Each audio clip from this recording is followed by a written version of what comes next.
Aesthetic says, I know you watched the gym stream. I didn't. I wanted to. Dude, I haven't had time to watch. There's a bunch of streams I want to watch. And yeah, they're about me. Of course, I want to know like what various people are saying about me. And I legitimately haven't had time to do it. I would love to. It says, will you say you act like you don't care. Will you answer his question? Was it worth it? Was what worth what? Yeah, I'll answer his question, but was what worth what? I don't know what he was asking. Like, I haven't watched it legitimately. I wanted to. I started watching the other, if you're talking about the Father's Day one, I started asking the other gym or watching the other gym stream. I got like 10 minutes in, had to stop because I got distracted and never got back to it. And then I haven't watched the most recent one. Family Shopping says, or Family's Hoping, Family's Hoping, not Family Shopping. Says, Nick, I hope you work things out. P.S. I'm still voting for Trump. Go for it. Jason of TGA says, I missed a lot of the drama working. Has the Sonichu curse passed to Dick as Medicare suggested? I don't know. I think Riley boofed the Sonichu medallion last time I saw him. Gal515 says, you mentioned your dad the other day. Hope you do a live stream with him someday. That would be fun. Praying for you and your family. But God says, can't you just tell them it's not yours? You were holding it for someone. Always work for people I know. They don't know what someone is the same someone that is in the bathroom when you shout. It's in the bathroom when you shout. No, you can't just tell them that. But see, here's the thing. Just again, as a general matter, I am charged with possession. Okay. So to establish possession, the government bears the burden of proving beyond a reasonable doubt that I was exercising exclusive dominion or control over the substance. That's what they have to prove. That's their burden of proof. And there's a bunch of tests to prove it. There's things like constructive possession. There's a whole lot of different ways to show possession, and the government will bear the burden of proving that beyond a reasonable doubt. I don't have to tell them anything. They have to prove that I was possessing the thing that they say I'm possessing. That's it. That's what this case is about. And that will be fought in court. It won't be fought here. There's nothing I can say here to convince them or persuade them. There's no, like, even if they happen to be watching one of these streams and I say the perfect defense or whatever, it won't matter. It has to be brought in court. It has to be brought appropriately under the rules of evidence, under the rules of criminal procedure.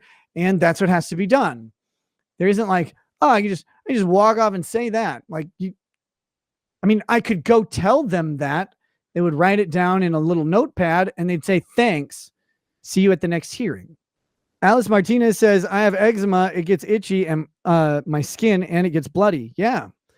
It's amazing what an itchy skin condition can do. Reformed Convict says, eat more, be fatty again. Best wishes, stay strong. Again, at my lowest weight when I was sick was 150 pounds. And that was way low. I'm probably 165 to 168 right now, which is about where I want to be. Saints until I get into the gym and, grow like 5 pounds of shoulders. John Burns says, putting aside all accusations, glad to see you've put yourself on a cleaner path without alcohol. That's true. No alcohol. It's great. Joe Moses says, weird. The trolls don't realize they are feeding you. They are not. Don't. Jesus. Really, I want people to get to say what they get to say. I don't want people saying sensitive details about children. That's basically it. Here's an Indian proverb. There are two wolves on your shoulder, not on mine. Mine are too small. One is gay and the other one is gee. Kyle Huggett says, I was falsely accused of crimes worse than what you were accused of years ago. You're finding out who your real friends are. Priceless. It's a shame. It's a shame because there are people who know my character and know exactly what bull some of this is. And when those people turn on you without talking to you, it's kind of sucks. But hey, what are they supposed to do? They can only make assessments based on what they see and then what they have to performatively do for super chat money. I mean, that's the real conversation considerations that they're doing here is they're like, well, look, I can only see this, and then I have to base my decisions on on what I see and just what I have to do to maximize super chat income. Just kidding. Foregone says, Nick, it's not worth it. Don't throw it all away. It will haunt you for the rest of your life. You still have time to make yourself better.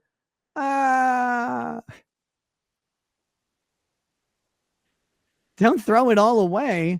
But I bought a big dumpster. Uncle Andy says the only reason you're on right now is for money. Yes, absolutely.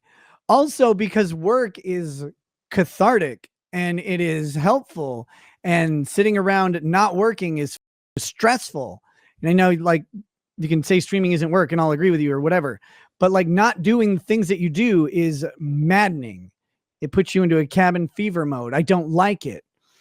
It's taken me so long to start it up because I have to be really careful about how I do it and really intentional in a way that I haven't had to do.